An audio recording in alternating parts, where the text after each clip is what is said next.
우리는 작은 병에 레드 와인을 샀을 뿐인데 사위인 민수는 남편 재호에게 화를 냈다. 장인어른, 이 와인 값으로 얼마나 많은 기름을 넣을 수 있는지 아세요? 한 탱크는 충분히 채울 수 있을 겁니다. 제가 몇 번이나 말했잖아요. 지출을 줄이고 아끼고 절약해야 한다고요. 그런데 두 분은 돈이 나무에서 얼리는 줄 아세요? 이렇게 사치스러운 것에 돈을 낭비하시다니. 딸인 은지는 짜증난 듯 대꾸했다. 엄마, 애 저한테 먼저 얘기 안 하셨어요? 우리 형편이 이런 지출을 감당할 수 있다고 생각하세요? 나는 재호의 얼굴에서 서서히 색이 빠져나가는 것을 지켜보았다. 그의 표정은 점점 어두워졌고 결국 조용한 구렁만이 남았다. 그 모습을 보자 내 안에서 분노가 치밀어 올랐다. 더는 참을 수 없었다. 나는 민수가 차고 있는 600만 원짜리 손목시계를 손가락으로 가리켰다. 그리고 은지가 자랑스럽게 들고 다니는 500만 원짜리 명품 가방을 가리켰다. 너희 둘은 돈을 아껴야 한다고 설교를 하지만 그럼 말해봐. 민수아, 내 시계는 얼마였니? 은지야, 내 가방은 또 얼마였고? 우리 둘이 매달 연금으로 700만 원 가까이 받는데 이제 와서 우리가 와인 한 병도 못 즐긴다고. 대체 누구를 위해 그렇게 돈을 아끼라는 거니? 우리가 평생 일해서 너희한테 더 나은 삶을 주려고 얼마나 희생했는지 알아. 그런데 이런 대접을 받으려고 늙은 게 아니야. 그날 밤 재호와 나는 조용히 짐을 싸서 집을 나섰다. 그러자 그들은 당황하기 시작했다. 며칠 전 우리는 장을 보러 갔다가 와인 프로모션을 지나치게 되었다. 재호는 레드 와인 진열대 앞에 한참을 서 있었다. 그의 눈에는 망설임이 어렸다. 그는 항상 소규모로 생산된 빈티지 와인을 좋아했지만 은진의 집에서 살게 된 이후로는 거의 마신 적이 없었다. 나는 복잡한 감정이 마음속에서 일렁이는 것을 느끼며 그의 곁으로 다가가 그의 가장 좋아하는 와인을 조용히 장바구니에 담았다. 수진, 이건... 그가 무언가를 말하려다 멈췄다. 나는 부드럽게 미소 지으며 말했다. 여보, 오늘 우리 결혼기념일이잖아요. 와인 한 병으로 축하하는 게 뭐 어때요? 저녁 식사 후 재호가 와인을 열려고 할 때쯤 은지와 민수가 집으로 들어왔다. 문이 열리자마자 술 냄새가 풍겼다. 민수는 거실로 비틀거리며 들어오더니 식탁 위에 놓인 와인을 보고 멈춰섰다. 이거 샀어요? 그가 날카롭게 물었다. 재호는 작은 미소를 지으며 대답했다. 오랜만에 한잔하려고 샀어. 기념일이기도 하고. 하지만 민수는 곧바로 폭발했다. 이 병값이면 기름 한 탱크는 채울 수 있었겠죠. 3만 원 넘는 와인을 사놓고 싸다고 생각하시는 거예요. 저는 제 자신을 위해서도 이런 거 안 사요. 제가 계속 말했잖아요. 요즘 물가가 얼마나 오르고 있는데 절약해야 한다고요. 그런데 두 분은 아무것도 신경 안 쓰시네요. 그는 은지를 돌아보며 소리쳤다. 애 부모님을 좀 더 잘 챙기지 않는 거야. 은지는 망설임 없이 기어들었다. 아빠, 정말 무책임하셨어요. 왜 저한테 먼저 말 안 하셨어요? 요즘 얼마나 빠듯한지 아시잖아요. 준이가 곧 학교에 들어가야 하고 민수 오빠 프로젝트도 아직 자금이 부족한데 돈 나갈 데가 한두 군데가 아니에요. 그런데 이런 데 돈을 쓰시면 어떡해요? 나는 재호를 바라보았다. 조금 전까지만 해도 그렇게 봤던 그의 얼굴이 슬픔으로 가라앉고 있었다. 내 안에서 불꽃이 일었다. 나는 차분하지만 단호하게 말했다. 와인은 내가 샀어. 당신 아버지랑은 상관없어. 그리고 나는 그들을 향해 분노를 담아 말했다. 돈을 아껴야 한다고 계속 말하지만 그럼 너희 600만 원짜리 시계랑 500만 원짜리 가방은 뭐야? 솔직히 말해보자. 그거 우리 연금 카드로 산 거잖아. 너희는 다 이유가 있다면서 사고 싶은 건 다 사면서 우리는 와인 한 병도 못 사게 하는 거니. 우리도 우리 인생을 즐기고 싶어. 너희가 진짜 딸이라면 부모님을 이렇게 대하진 않을 거야. 대은망덕한 아이 같으니라고. 내 엄마가 얘 머리를 자른 건지 기억은 하니. 재호의 말은 내 마음 깊숙한 곳을 찔렀다. 그래, 나는 항상 긴 머리를 하고 다녔다. 하지만 준이를 돌보기 시작했을 때 그는 내 머리를 계속 잡아당기며 놀았다. 아플 정도로 당길 때도 있었다. 재호는 준이를 혼내기도 했지만 은지와 민수는 내 고통에는 관심도 없었다. 그들은 오히려 아이가 내 머리카락 때문에 긁히는 걸 걱정했다. 심지어 그 일로 나를 타다기까지 했다. 결국 나는 포기하고 머리를 잘랐다. 그 이후로 다시 기르지 않았다. 옷가게 직원이 분위기를 풀어보려며 말했다. 사실 짧은 머리도 나름의 우아함이 있어요. 이런 빈티지 드레스와 짧은 머리는 여성의 개성과 자신감을 돋보이게 하죠. 은지는 비웃으며 말했다. 당연히 그렇게 말하겠죠. 물건을 팔아야 하니까요. 눈 내리는 날 에스키모에게 얼음을 팔 수도 있겠네요. 그리고는 나를 향해 다시 돌아서며 말했다. 엄마, 제가 아까 지나온 가게에 부드럽고 가벼운 옷들이 세일 중이었어요. 가격도 훨씬 싸고요. 그런 스타일이 엄마한테 더 잘 어울릴 것 같아요. 어차피 지나가는 길이니까 잠깐 들러보죠. 직원은 당황한 듯 조용히 미소를 지으며 계산대 뒤로 물러났다. 민수도 기어들었다. 솔직히 이런 드레스 사는 건 돈 낭비예요. 차라리 그 돈으로 좋은 이스키나 고급 시가를 사는 게 더 나을 거로. 그 순간 나는 뼛속 깊이 실망했다. 모든 것이 너무나도 명확해졌다. 그 와인 한 병이든 이 드레스든 우리가 우리 자신을 위해 사고 싶은 어떤 것이든 그들 눈에는 항상 낭비로 보일 것이다. 그 돈이 그들 자신을 위해 쓰일 때만 합리적이고 가치 있는 소비가 되는 것이다. 재호가 여전히 그들과 언쟁을 벌이고 있을 때 나는 조용히 피팅룸으로 들어가 은지가 항상 실용적이고 적당하다고 말하던 칙칙한 회색 원피스로 갈아입었다. 피팅룸에서 나왔을 때 방금 전 거울 속에서 본 내 얼굴의 빛은 사라지고 없었다. 그 미소는 옅은 그림자만 남긴 채 희미하게 사라졌다. 재호는 내 모습을 보고 얼굴이 어두워졌다. 아무 말 없이 그는 지갑을 꺼내 직원에게 우리의 카드로 계산하라고 말했다. 이 드레스 살게요. 그리고 이 사이즈로 몇 벌 더 골라주세요. 전부 다 살 겁니다. 은지와 민수의 표정이 즉시 변했다. 나는 조용히 재호의 손을 잡았다. 그는 흔들림 없는 눈빛으로 나를 바라보았다. 계산을 마친 뒤 우리는 뒤돌아보지 않고 가게를 나섰다. 집으로 돌아가는 길, 우리는 아무 말도 하지 않았다. 창밖을 바라보며 침묵 속에 앉아 있었다. 멀리서 해가 서서히 지고 있었다.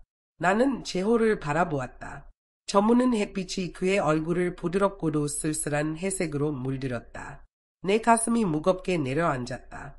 나는 무의식적으로 그의 손을 잡았다. 그는 나를 의아한 표정으로 바라보았다. 나는 고개를 작게 저으며 말했다.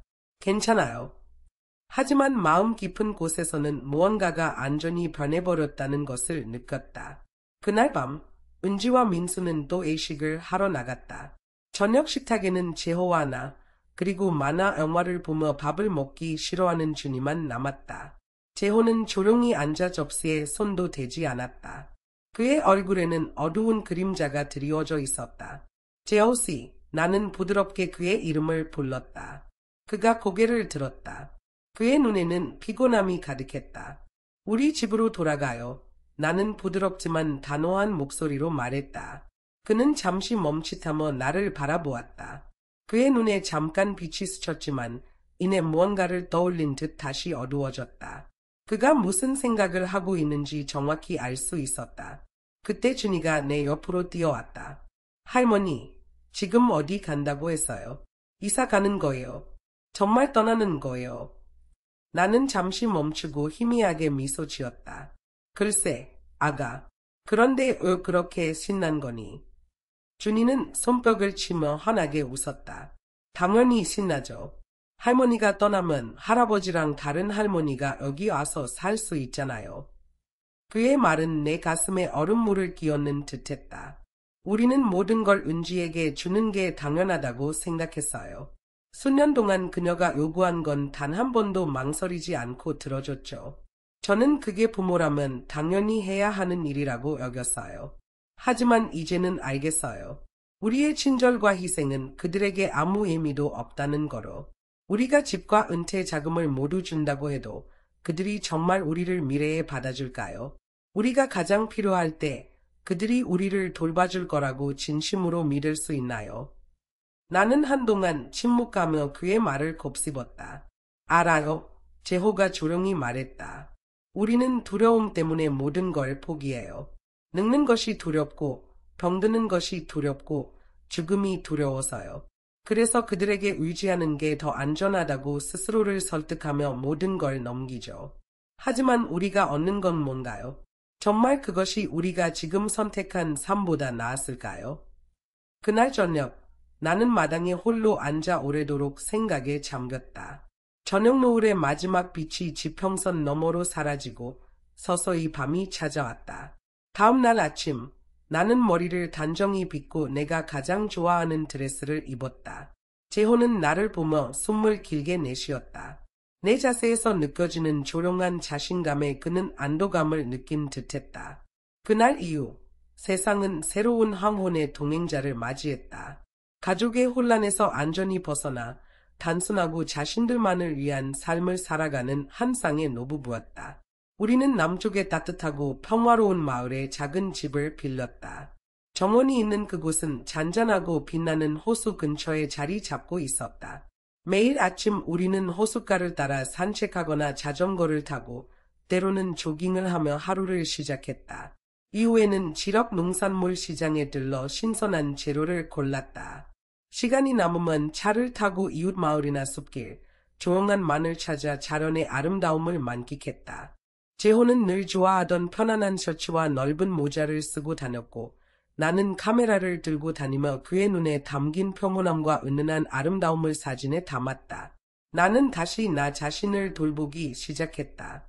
은진의 집에 살던 4년 동안 나는 헐렁하고 편한 옷만 입었고 머리도 단순히 편리함을 위해 짧게 잘랐다.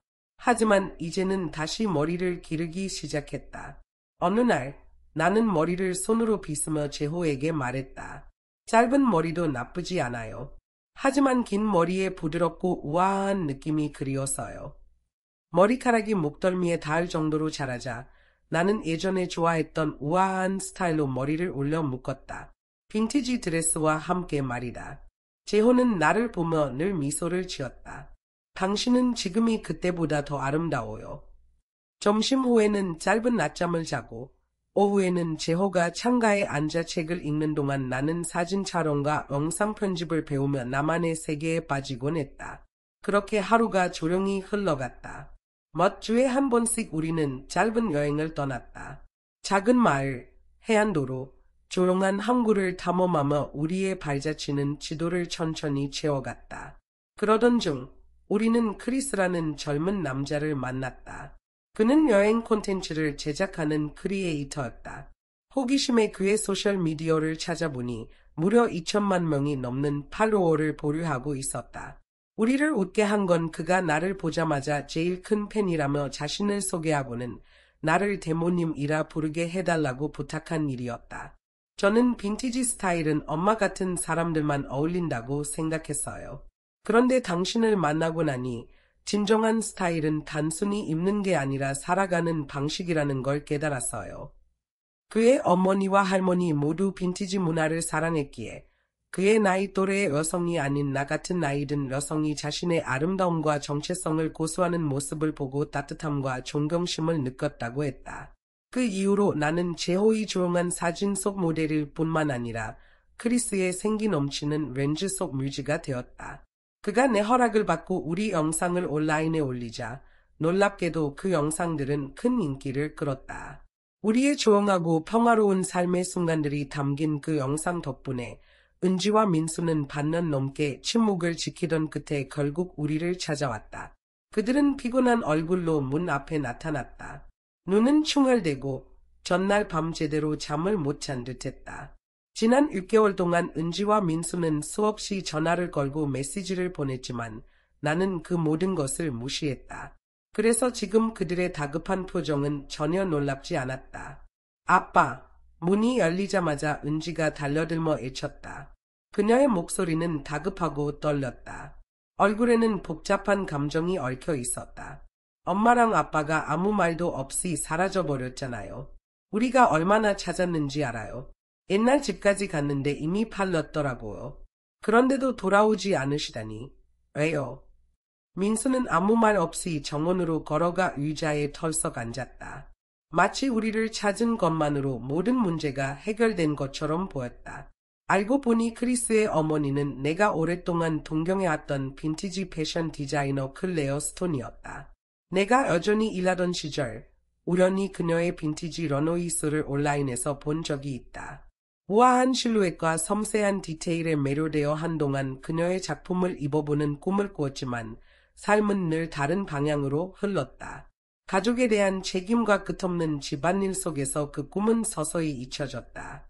하지만 지금 클레어의 스튜디오에 서 있는 나는 내가 내린 선택들에 감사할 뿐이었다. 나는 마침내 나 자신을 위한 삶으로 돌아왔다. 클레어와 나는 금세 마음이 통했다. 우리는 빈티지 패션, 여성성, 그리고 시간을 초월한 스타일의 예술에 대해 길게 이야기를 나눴다. 그녀는 나를 자신의 스튜디오 곳곳으로 안내하며 자랑스럽게 한 마네킹 앞에 멈췄다. 마네킹에는 천이 덮여 있었고 그녀는 빛나는 눈빛으로 천을 들추며 말했다. 이건 내가 가장 자랑스러워하는 작품이에요. 하지만 완성된 이후로 이 옷을 입을 적합한 사람을 찾지 못했어요. 모델도 유명인도 이 드레스가 가진 영혼을 담아내지 못했죠. 그런데 크리스의 영상을 보고 알았어요. 이 드레스는 당신을 위해 만들어졌다는 거로. 그 빈티지 드레스를 입는 순간 나도 그것을 느낄 수 있었다. 단순히 몸에 잘 맞는 옷이 아니었다. 스타일과 영혼이 완벽하게 조화를 이루는 순간이었다. 평범해 보였던 꽃무늬 패턴이 내 몸에서 생명을 얻어 우아함과 따뜻함을 발산했다. 클레어는 즉시 나를 그녀의 다음 빈티지 러너웨이스의 피날레 모델로 초대했다. 나는 마치 어린 소녀처럼 설레고 들떴다. 오랜 꿈을 처음으로 쫓는 기분이었다. 준비를 위해 나는 매일 2시간씩 워킹 연습을 하고 자세를 가다듬었다. 처음에는 쉽지 않았다. 땀에 젖은 나를 보며 재호는 걱정스러운 눈빛으로 말했다. 너무 무리하지 마요. 그러나 나는 항상 미소를 지으며 대답했다. 난 평생 살아남기 위해서만 살았어요. 하지만 지금은 처음으로 진짜 살아있음을 느껴요. 그는 더 이상 나를 말리지 않았다. 대신 그는 조용히 나를 도우며 뒤에서 모든 것을 챙겼다. 내가 필요한 것이 무엇이든 준비해주며 나를 지원했다. 그리고 수 당일 나는 피날레 주인공으로 러너웨이에 섰다. 아무도 60이 넘은 여성이 무대에서 가장 빛나는 존재가 될 거라고는 예상하지 못했다. 그러나 나는 긴장하지 않았다. 메이크업은 완벽했고 내 걸음은 확신과 우아함으로 가득 차 있었다. 관중들은 환호성을 질렀고 카메라 플래시는 모두 나를 향했다. 그 순간 나는 다시 20살이 된 것 같았다. 대담하고 빛나고 멈출 수 없는 존재처럼 느껴졌다. 앞줄에 앉아있는 재호가 보였다. 그의 눈에는 자부심과 사랑이 가득했다. 그를 보는 순간 내 마음은 첫사랑에 빠진 소녀처럼 두근거렸다. 수의 영상은 곧 온라인에서 화제가 되었다. 사람들은 내 외모에 놀랐을 뿐만 아니라 나이가 들어도 자신의 방식대로 삶을 살아가는 내 모습에 깊이 감동했다. 사람들은 나를 빈티지 여신이라 부르며 애정을 표현했다. 하지만 누구도 예상하지 못한 건 재호 또한 센세이션을 일으켰다는 사실이었다.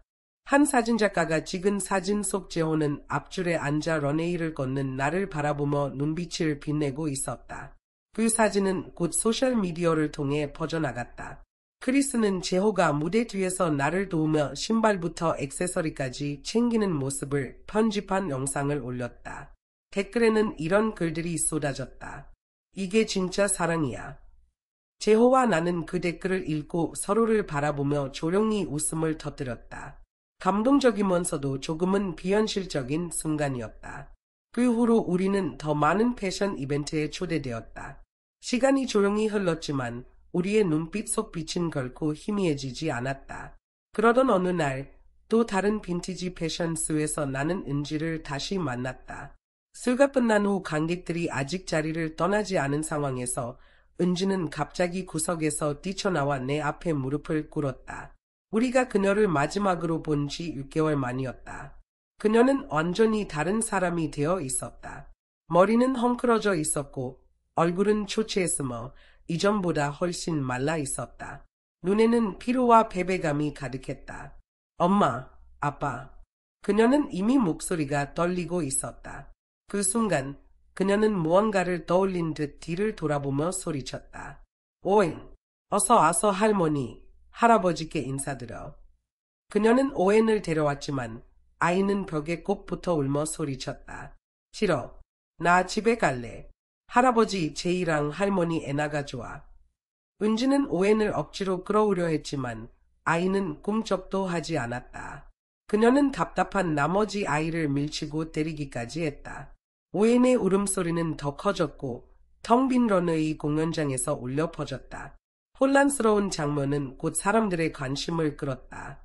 보안 요원의 도움으로 우리는 은지와 오웬을 조용한 대기실로 데려갔다.